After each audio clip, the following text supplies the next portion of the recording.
We have begun recording the session. Um, so I'll begin with some introductory stuff. We are going to be offering some more classes over the next few weeks. As your season, I hope, begins to wind down, although many of you are quite busy in the fall with cleanups and leaves coming down, etc. Also getting prepared for snow removal for those of you who do snow-related services. If you have an idea for a class you would like or a topic you'd like us to cover, you can contact me directly via email, and that would be at billc@clip.com, BILL, C as in cat, at clip, CLIP.com. Again, any ideas, questions, topics, I'd love to hear from you, and we can put those on the calendar.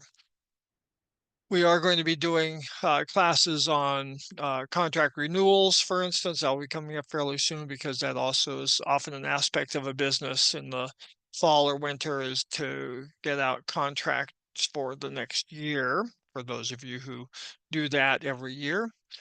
And also we'll probably have a class on email marketing, a topic we've talked about before, and actually one of the things we'll cover today is relevant to that.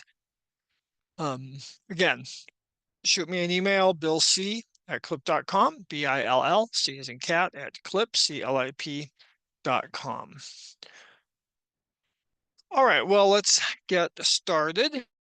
Let me close out this announcement up here.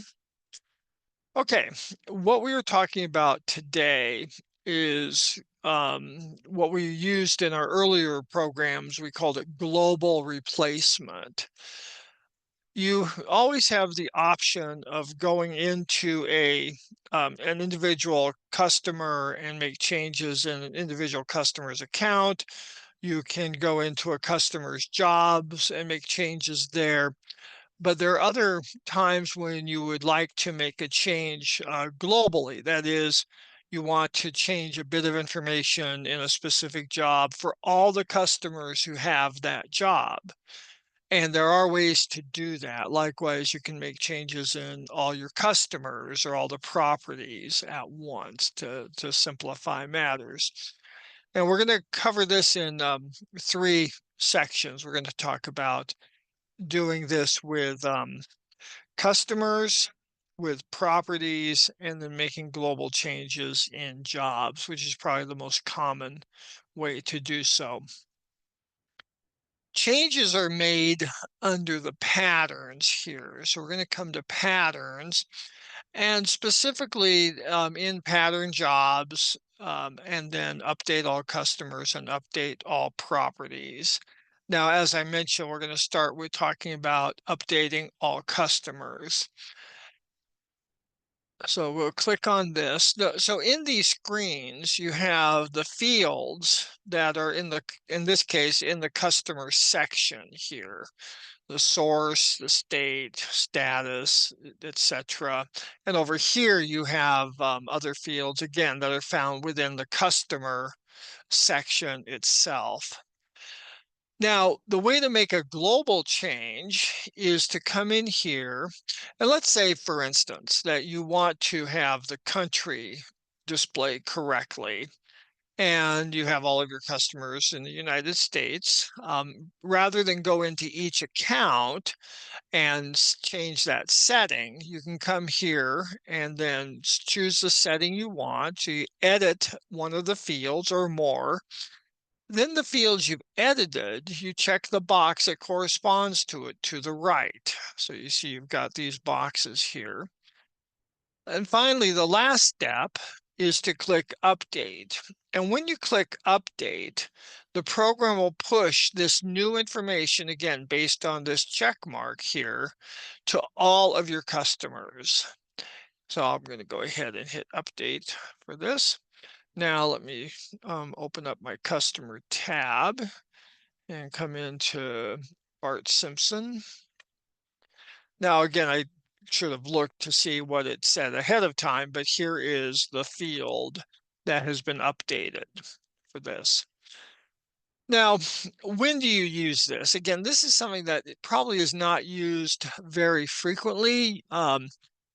But when you might use it here, for instance, let's say if you have signed up for the Clip Pay credit card processing feature and you want to charge the credit card processing fee for all of your customers. And so when you see back here in the customer screen, there is this button here, credit card processing fee. Now I'm going to uncheck this and save. Okay. Now we'll go back to our pattern and you check the box here. Then you check this. Well, I'll check this one here. So I've made the change in the setting I want. I've then selected that setting, that field, and I click update. And now we come back to Bart and I refresh his screen. So I'm going to click down on jobs and then click back up here in general. And now it is checked. One thing, again, this is universal, meaning this changes every single customer in your system.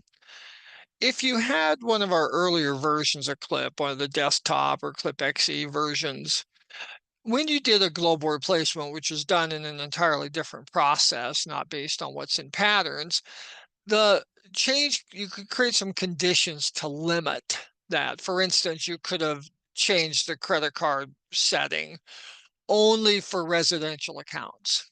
And then it would only do a limited replacement, not for all the customers. I trust that as time goes by, our development team will begin to add the ability to create conditions.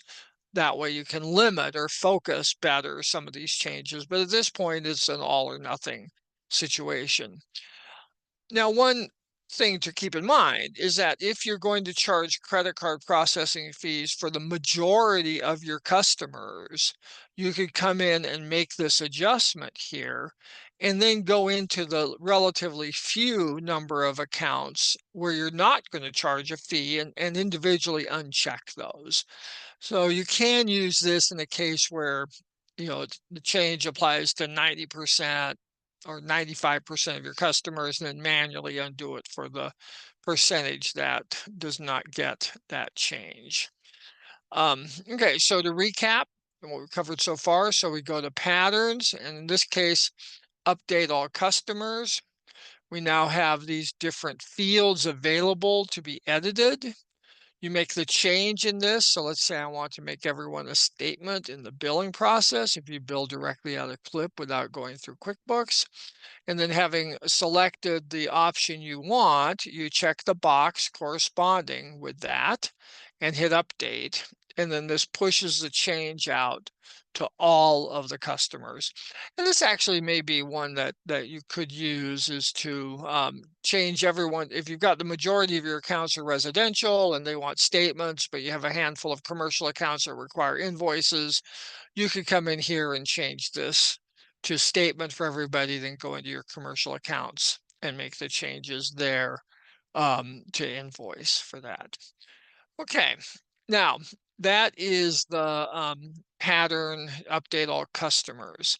The next global replacement we're going to look at is similar in terms of the layout of the screen, but under update all properties. So to refresh your memory, here is the customer screen, and there is then a property section here with a variety of fields. So here are the different fields. You got status, taxable or not. So you've got different fields to update. The state field is here. And so we come back to, again, patterns, but we're in update all properties. One somewhat common factor here is that occasionally the states are not correct in your properties. Now, this often occurs early on in using Clip, perhaps through a conversion. Some of the states were not populated in the properties, perhaps with a sync with QuickBooks, they're not populated. So what you could do is if you now the state is may vary when you're in the customer. So if we come here, you do have the state option here, but you may have a customer, who lives out of state to pay their bill, but the work is done in your state. For instance, when I lived in Maryland, all the work that was done, and that's where the property address comes into play, where work is done, was in the state of Maryland.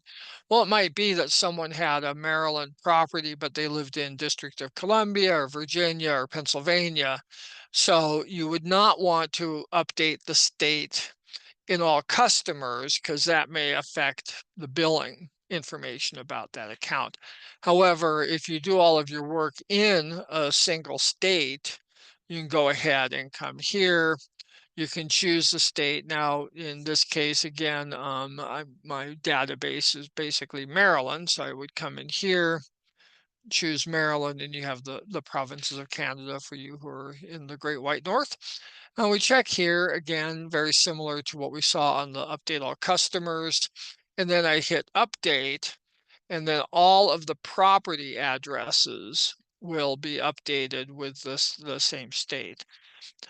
You may notice this issue that states are off if you use the routing section, because in the routing section under daily and routing, when you go to it will display the properties on the schedule on a map, and you'll quickly see if so. Let me just show you because I did have some issues here. So you do get routing, and let me expand this. Sorry, I didn't plan to take this little detour, but here are then properties just in Maryland. Well, occasionally you may see that due to data entry error, you've got a map here showing you most of the United States, and you've got a property in Nebraska. And one way to fix that may be to change that state setting we were looking at a moment ago. Okay, so back to Bart's account as our sample here. Oh, there's Bart. Okay, so back to our patterns. Just to look at this, if there are other options you might want. I mean, here's one, force notes to pop up in mobile apps. So when you're looking at a property, let's say you have a customer who has a dog, and you want to make sure that any notes here appear with every job, and then also that it pops up, because you don't want to have to go through each service that this customer gets and add a note, watch out for the dog. You'd like to be able to push this field out and have it pop up for everybody. So what you would do back here is you would say, okay, I'm going to have some property notes. I want them to pop up. So I'm going to check this, and then hit update, and it will make sure that any notes you might have associated with the property are pop up, or they're they're more obvious on the app. Now, let me just go through that again because I don't know if I said it very clearly.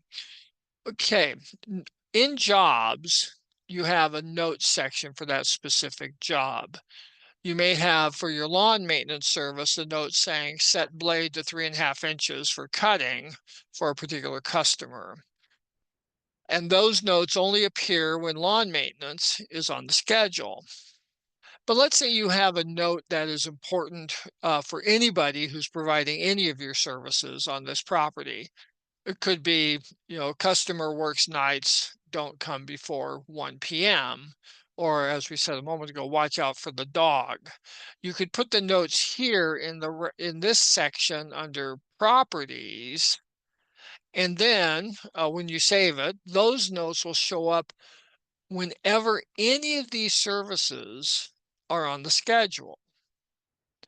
Okay, and if you're using the app, you may want to make sure that these notes are prominent. And so you would do the force route sheet notes to pop up in mobile app. And then again, what we're covering today is, well, how do you set all of your customers so that these notes receive that prominence? And that is by coming in here, checking the box, checking this box that corresponds to the field you're updating, and click update here. And again, you've got a couple other things that might be useful. You have here fuel surcharge. You could choose to turn on and off. So let's say the fuel prices are dropping, so you can just come in here, choose no, and turn it off for everybody. Then the fuel price starts going up again, and you come in here and change it to yes for everybody, check the box and hit update. Likewise, if you decide to start charging a late fee. Again, this will update every property for every customer. If you have an exception to the late fee or an exception to the fuel surcharge, you can go into those relatively few accounts and undo those manually. All right, so we looked at update all customers, update all properties, very similar process here. And then the other way you can do global replacements, or the other area in which you can do those would be pattern jobs. So we're going to come into pattern jobs. Now, um, we're going to look at an illustration that you plan to start your spring cleanups on, or you want them to start appearing on the schedule on a specific date. And so you'd come here to the spring cleanup under patterns, pattern jobs, click edit. And again, you see a similar layout. You've got the fields here for the jobs, and you've got the corresponding check boxes here. And those are true on this detail screen. Likewise, in the schedule screen, under material, you've got update all jobs here. So you've got different sections to this, different tabs within the pattern job where you can make global changes. Now, in this illustration, we want to make a change in the schedule showing the next visit date. So currently I have it set to 3/10/25. I'm going to change it to the 17th here. Now, the first thing is to make the change in the field you want, or fields you want. And then you save it. If you don't save it, it's going to push out the previous value. Even though you're not seeing that, you'd be seeing the 17th here. The program doesn't know until you save it that that means to overwrite the previous value. So that's an important step, is once you've changed the field you want, remember to save. And then you come back, and this next step is the same as what we saw in the previous sections. You check the box that corresponds to the field. And then instead of an update or process button, or process, there's an update all jobs down here. And so I've got the field changed, saved, the box checked. I hit update all jobs, and then it gives me a little pop-up. This will update data of selected checkboxes for all customers who have this job. Do you want to continue? And you say okay for that. Now let's see, I think Bart has a spring cleanup. Yeah, so I'll come to his jobs here, edit jobs. There's the spring cleanup and 3/17. So the change took place there. I would say that the most common use of the global replacement is in the area of the jobs. And some of you who did use one of our older programs, I remember, my early days at Clip talking to customers or talking to our users who would say, hey, they wanted to know if they made a change in the pattern job, if it would automatically make changes in the jobs and the customers. And the answer was no, it would not. Now you're able to do that. Okay, what are some other things you might do with jobs like this? Well, one thing you might do is, if you do annual contract renewals for all of your customers, often this is managed by putting all the jobs on hold at the end of the year, and then as contracts get mailed back in and arrive in the office, you go through and you put those you then reactivate the jobs for those customers. So if you wanted to come in here and put everyone on hold, you could come in here again, same steps, change the status here, hit save. I'm not going to hit save because I don't want to do this. Then check the box and hit update all jobs. And now this job would go on hold for all of your customers. Again, that's for companies who do that conscious contract renewal process, and they don't want to inadvertently have jobs start showing up in 2025 for customers who have not renewed the contract with them for that year. All right, so just trying to think of other common uses. Let's say you realize you need to change your hourly rate, especially for jobs that might be flagged as charge per hour jobs. You can come here, change the charge per hour, save it, check the box, and hit update for that. That's a kind of would be kind of kind of common, sorry, um, choice for this. But most of them might relate to scheduling for next year.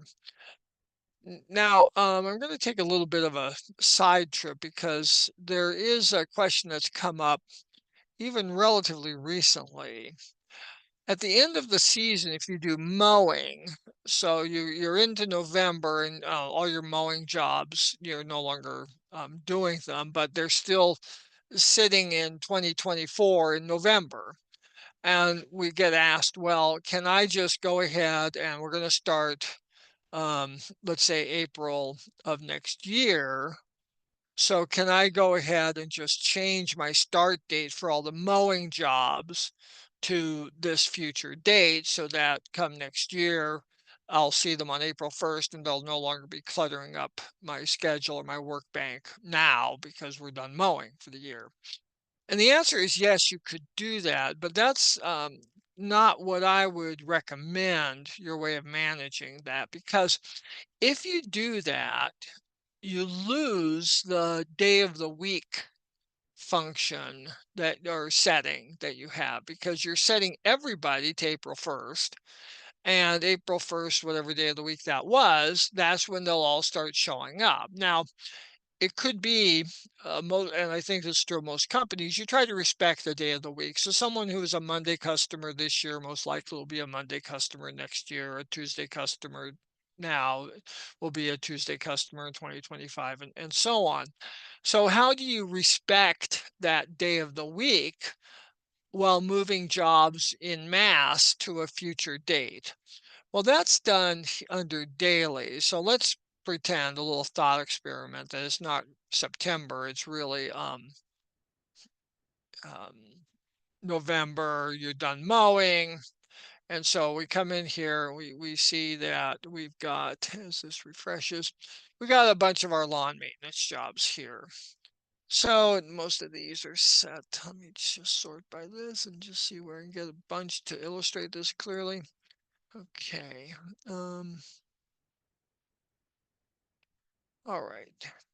Okay, so I've got a bunch on 6/17/2024. So again, we're imagining that's November. You come to adjust schedule and you give it the date here. Now in this case, it's going to be 6/17.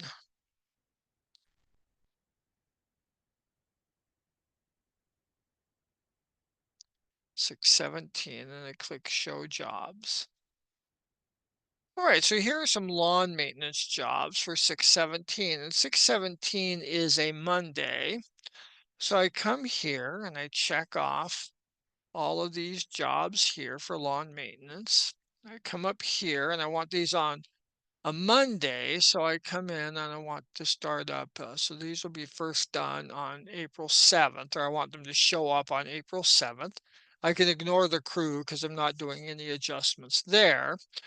If I click move jobs, it will then move these jobs to the future date. Now, this accomplishes two goals I have. One, I want to get them out of the work bank until they're really due to be done, which will be next season. And I want to respect the day of the week, or I want them to keep them on the same day of the week as they were this year. So I go in and I select that day of the week, in this case, a Monday, check these off, and I move them to a future Monday. And then that way I've cleaned these out of the work bank and I've kept them on Monday for next season. Now, this is, I guess, not technically a global replacement, but it is a way the program allows you as a user to make a change in multiple accounts, multiple jobs at the same time, and maybe fine tune it a little bit. Because again, the option would be go in and use the process we've been talking about to um, change these all to April 1st, and that might not be the right day of the week for you. Okay, so that's a little detour. Now, one other thing I want to cover here in the that's like global replacement, and this actually can tie into what we'll cover in a future session on email marketing. You can come into the patterns and pattern jobs, and you can create a job. So I already created this job called, where is it, email or marketing emails here. So you would come here and you can hit add, and then it then creates a job, marketing emails. Okay. And what you say, okay, I want to send out a marketing email about every 45 days. So you come to schedule here and you say make it 45 days between jobs, and you choose all 12 months if you want to. You assign this to a crew where it's easy for you to, junk, or you could have like an administrative crew number there. And so you set up the pattern job like you would do normally for any other pattern. But what I want to point out is you have up here this add job to all properties, because this is a type of service you want to have in all of your accounts. It's not like mowing where you might have some customers who you mow and others you don't, or chemical application service where you have some that you um, make applications for and some that you don't. You want to market to everybody. And so one thing you can do globally is add a job to all properties. So if I were to click this, it would then push this job out into all of my accounts, and then they'd be set to do an email marketing every 45 days as I want to do that. So that's another type of global replacement the program has. Now, there are some areas where you can do updates outside of the patterns here. So if we go to customize and say materials over here, you can create a list of your materials. And so here are the materials, and you might make changes. So let's say your cost changes and your price changes for this. So this goes up to $15, and I want to make this 40 for my customers. So again, I can save this, and in this case, click update all, and it will update this material information wherever it's found in the program. So if I have this already associated with jobs, then by hitting update all, it would push these new values out to those to that material in those jobs for that. So here's another example of a global replacement, is this update all. Um, so we'll go ahead and close this. Um, all right, well, that pretty much covers the class. Let me just say, let's take a moment for questions or anything I've touched on. If you don't mind going ahead and using the chat to ask one, we'll spend some time responding to any questions that you might have. As I mentioned, we are recording this. It will be available on the calendar probably by end of business today, or definitely tomorrow. So if you wanted to see it again, or get a link for it to maybe have someone else in your organization take a look at it, it will be available for that purpose. So any questions we have here? I'm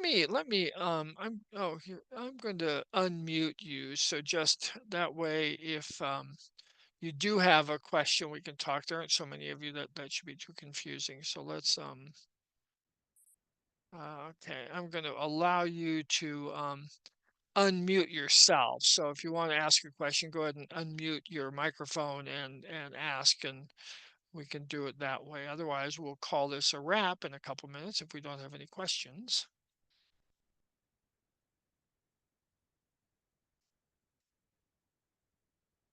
Should have some Jeopardy type music playing. Hi, Hi, Dan. Bill. Hello, How how are are you? you? How are you? Good. How are you? Doing okay. What's your question? No, I'm good. Actually, it was really helpful. I just wanted to tell you because we're getting rid of a service, and I was just thinking yesterday how I'm going to have to go through each customer to get rid of that service, and now I realize I don't have to do that. So this was really helpful. I Yeah, can you can just go get rid of into the that job service. globally now. Yeah. Yeah, put it on hold and you're done. Perfect. Good. Perfect. Yeah. All right. Very good. Well, thanks for this. You're welcome. Um, okay, well, Bill, any other, yes. you said we could get the video or see the video. Where was it that we could get it? Okay, good question. Let me show you here. So if you're in the program and you come to the little question mark up Mhm. here in the upper right corner, you've got the check out the CLIP ITC training schedule. So here's the calendar you used, and this is for today and Friday. But notice on earlier classes, we put the class recording down here beneath the link. So what'll happen is later today or tomorrow or later this week, you should see in each of these, for today, I would say, you'll see then this class recording and the code that Zoom generates for that. So Okay, just go to the question mark up in the corner, click on that, then go to the calendar and you should see it there. excellent. Thank you. You're welcome. Okay, any other questions? No, I think I'm good. Okay. All right, well, we'll have a repeat of this class on Friday if you found it so fascinating you want to participate again. But if not, I will talk to you all later and hope you all have a great rest of your day. Great, you too. Thank Thank you. Thanks. All right. Have a good Bye. day. Bye. Bye.